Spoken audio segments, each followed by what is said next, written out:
Hello everyone, welcome back to another episode of r/MaliciousCompliance. In today's episode, it's unprofessional to wear a bathing suit, wholesome. Ignore the time difference in the evening? I'll ignore it in the morning. Unqualified manager tried to save costs. How a technicality accelerated them instead, at a particle accelerator facility. Before we get started, make sure to subscribe so you will never miss a video. So let's get started. It's unprofessional to wear a bathing suit, wholesome. Part of my job is to visit foster children monthly, and ideally to build positive relationships with them. This can be hard because I have a limited amount of time, they are scared of new people, and they get bored real fast. A couple of years ago, one of my favorite foster families got a pool, and all the kids could talk about was showing me their new pool. I mentioned in passing to a supervisor on my way to the visit that I was looking forward to playing with the kids in the pool. The supervisor made a face of concern. I told her that I'd gone out and bought a particularly covered up and dowdy suit for this visit. She said that regardless of the style of the suit, it would be unprofessional of me to wear a swimsuit on the job. The kids, all 5 of them, were really broken-hearted when I told them I wasn't allowed to wear a bathing suit. That was quickly alleviated when I jumped into the pool wearing my office outfit. I don't know if it ever got back to the supervisors, but I did end up being that family's favorite social worker. Oh man. As a kid who saw all sorts of adults break rules for selfish reasons, I would have been so freaking delighted to see someone break a rule for my own fun. An adult showing me I was worth the cost of a broken rule, priceless. And situationally appropriate. I mean, I think OP hopefully had some selfish fun too. Pools are awesome. I'm going to remember this comment. I work with kids and sometimes forget how valuable these ideas are. Too bad you couldn't walk back into work soaking wet, but still good job taking care of the kiddos. Luckily she had a swimsuit to wear to the office. This is great, and I hope you keep this attitude for decades, and ID get you a prepaid gas card if you live near Syracuse. I hope you keep this attitude for decades. Amen. Social work burns people out so fast. This is the most wholesome thing I've read all day. Absolutely fantastic. That visor doesn't sound very super. Ignore the time difference in the evening? I'll ignore it in the morning. Not me, but my father-in-law's story.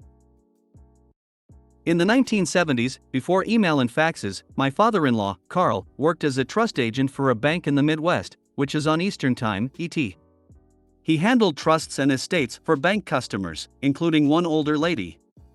Her son-in-law, Bruton, lived in California, which is on Pacific Time, PT, 3 hours behind Carl, and managed his mother-in-law's estate on her behalf.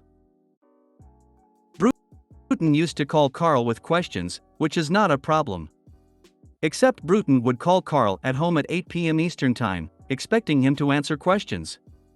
Carl would be at home, eating dinner, or spending time with his family, so Bruton's calls were unwelcome. Carl would explain the time difference and said that Bruton should call before 5 p.m. Eastern Time, not PT. But Bruton always ignored Carl's requests and demanded that Carl call him back first thing in the morning. Carl was nice and would wait until 11 a.m. Eastern Time to give Bruton time to get settled in his own office. Until he decided he'd had enough. The day after Bruton's latest call, Carl went to his office extra early, got the information, and then promptly at 8 a.m., Carl called Bruton's house. A sleepy Bruton answered the phone and croaked, "Hello? Good morning, Bruton." Carl all but hollered into the phone. "What time is it?" Bruton groaned. "It's 8 o'clock, Carl said. "But it's 5 o'clock in the morning here." "Huh, so it is. I guess there's a 3-hour time difference. But you said you wanted these answers first thing in the morning, and it's 8 o'clock here, so I thought I'd give you a call." Bruton never called past 5 p.m. again. That's how you do it. Let me tell ya, them guys ain't dumb. Sometime that's what it takes to make it click in the other guy's head. I did this all the time while I was a telecommunications engineer in Chicago. Sales teams got one freebie, plus a request to accommodate time zone differences. Then, for every 8 a.m. Eastern call they scheduled me for, I scheduled one for them at 4 p.m. Central. Same idea for the folks on the West Coast. When I worked third shift, my brother had a habit of calling around 3 p.m. when I was sound asleep, always apologized and then would do it again. I waited for his wife to be out of town and called him at 3 a.m. 2 nights in a row. He finally got the message. The East Coast bias due to time zone differences is absolutely real. My last boss was a lifelong East Coaster, while I am from the mountains of Colorado and currently live in Denver. On numerous occasions he would mention how the culture in Denver was too relaxed. The more I've thought on it, the more I'm convinced it was mostly due to the time zone difference. He hated that we weren't online at the same time they were and would complain that he had to wait for someone. He saw it as us not working as hard as people from the East Coast. To top it off, he declared that our open seat in the West Coast was moving to Charlotte, and that left me, the manager, as the only coverage for the West Coast past 2 p.m. Then when I left, they moved my position to Charlotte, leaving zero coverage for any other time zones. It was all on call after that. That boss made it about 6 months after letting me go before getting terminated for being a bully. Unqualified manager tried to save costs. How a technicality accelerated them instead, at a particle accelerator facility. I worked at a particle accelerator facility for several years, and one of the things we prided ourselves on was our meticulous attention to detail. When handling particles that moved near the speed of light, precision wasn't just desired, it was essential. Our facility had a maze of beam paths, allowing us to direct particle beams for different experiments. These paths could be long and winding, depending on the nature of the experiment. There was one important rule: the longer the beam path, the more expensive it was in terms of energy consumption. Enter Steve, with a PhD in astrophysics. He was book-smart but not an expert on particle accelerators. Yet, he took charge of our facility. His latest decree? Cutting costs. He sent a memo stating that all beam paths had to be optimized for the shortest distance between the start and end points. On the surface, this made sense: shorter distances should mean less energy used. But those familiar with our work knew it wasn't always that straightforward. To ensure we were compliant, Steve demanded we send him a report detailing the distance of each experiment's beam path. And here's where it got interesting: he didn't specify whether he wanted the geometric or actual beam path. Spotting a chance for some malicious compliance, I decided to give Steve exactly what he asked for. I drafted a comprehensive report detailing the geometric distance of each path. These distances, of course, were significantly shorter than the actual paths the beams took. Steve, thinking he had uncovered massive inefficiencies, rushed to implement these optimized paths in a trial run without consulting the team, which was strictly against protocol. The result was catastrophic. Beams misfired, causing damage to sections of the facility and destroying expensive equipment. An emergency meeting was called. Dr. Johnson, a senior scientist, took the floor. "So, Steve, you didn't realize your paths had the beams running directly through walls and equipment?" She projected an overlay of the actual equipment layout against Steve's optimized paths, revealing the expensive shortcuts.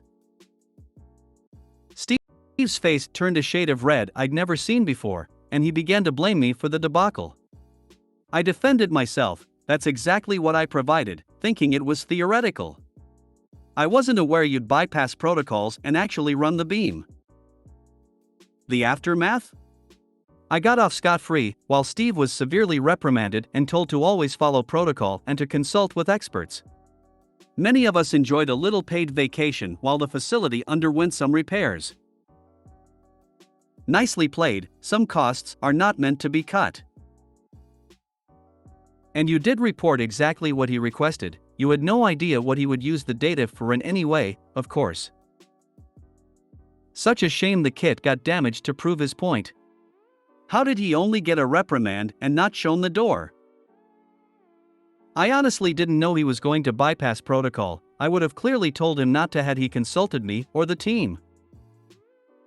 There was a big potential for disaster if the accelerated particles hit really expensive equipment or a person, like I'm talking millions of damages and international media coverage.